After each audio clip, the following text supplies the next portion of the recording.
10 students, 2 teachers, and a 15-month-old baby girl spent 27 days together in a small village called Xizhou in the Yunnan province in rural China.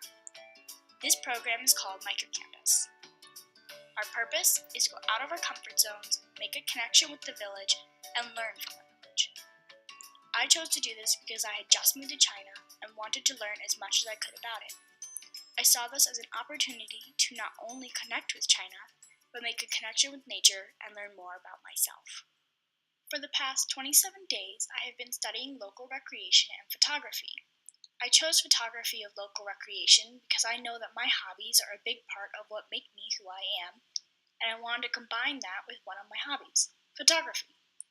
I also know that you show your best self when you're doing something you love. I wanted to use this knowledge to learn more about how people in a small village enjoy their free time. I saw the opportunity to spend a month in a small village surrounded by nature and learn more about myself. I was fascinated by how people who live so close to one another, and friends who are practically family, spend time together without the influence of social media and technology. To fully display what I have learned in the past month, I have written a letter to my 70-year-old self describing what I learned about myself in Xizhou, what I learned about local recreations and photography, and what I want to be doing when I'm 70 years old. Dear Lexi, throughout your life you had one goal. That goal was to never give up and to always follow your dreams. Well, when you were 14 years old, you spent 27 days in a small village called Xizhou in the Yunnan province of China. You had just moved to Shanghai 4 months ago.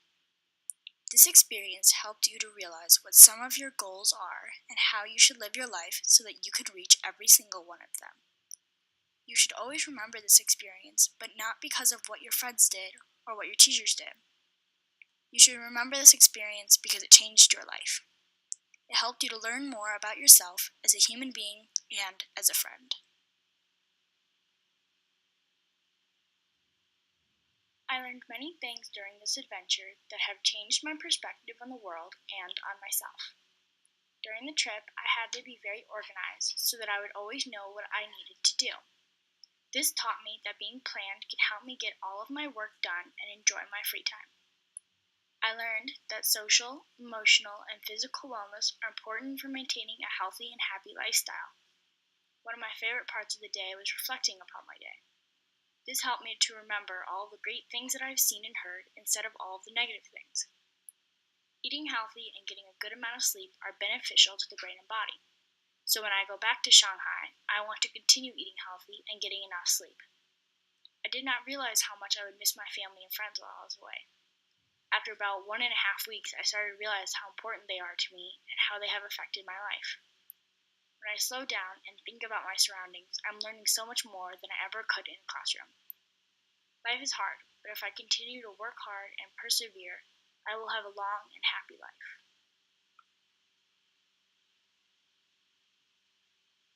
For my inquiry project, I studied local recreations and photography.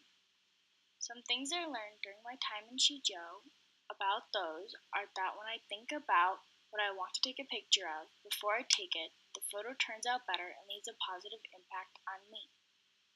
When I tried to take a photo of people, they said no because they thought that they were ugly.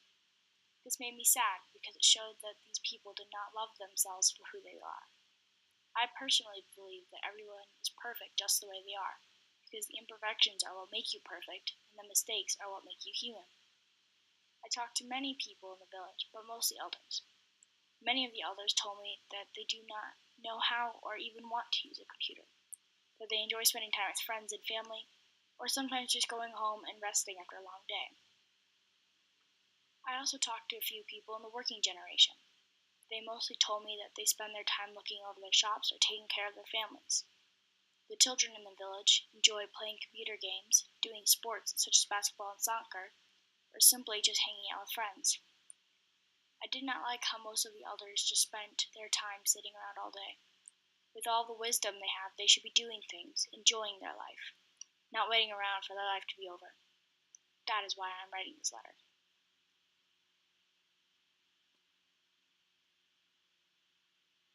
At your age, or my age of 70, I want you to be enjoying your life. making the most of every day. I want you to be spending time with your friends and family. Keep eating healthy and exercising. Make sure that you are having a positive impact on the community, your friends, and your family. Most importantly, learn something new every day. It will keep your mind younger and your days happier. Don't waste time watching TV.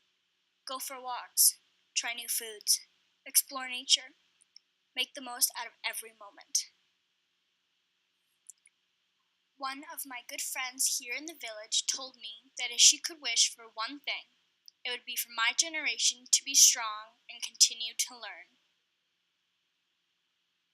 Always remember this quote: when opportunity doesn't come knocking, build a door.